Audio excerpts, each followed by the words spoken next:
Hey everyone, love to travel? If Italy's on your list, you know about their awesome pizza and pasta. But guess what? I'm about to show you some secret Italian foods. Stuff most tourists don't even know about. Ready? Let's go. First stop, we're trying panzanella. Picture this. It's a hot summer day, and you need something cool and tasty. This Tuscan bread salad is it. Forget lettuce, we're talking juicy tomatoes, crunchy cucumbers, and pieces of bread soaked in yummy oil and vinegar. So fresh and delicious. Next, let's zoom over to Sicily for arancini. Imagine crispy golden rice balls filled with meat sauce, melty mozzarella cheese and peas. Every bite is like a party in your mouth. You'll definitely want seconds. Now how about a trip to the coast of Livorno for some caciucco?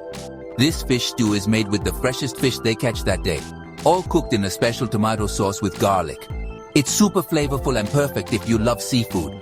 Dunk some crusty bread in there and you're in for a treat. And for dessert, we're heading to Naples for sfogliatella. This pastry is like something from a dream. It's made with thin, crispy layers of dough and filled with sweet ricotta cheese, orange, and cinnamon. The perfect way to end your Italian food adventure.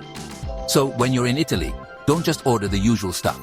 Try these hidden gems and discover a whole new world of Italian food. Have a safe trip and enjoy your food. Thanks for watching. Don't forget to give this video a thumbs up, leave a comment, and subscribe for more travel fun.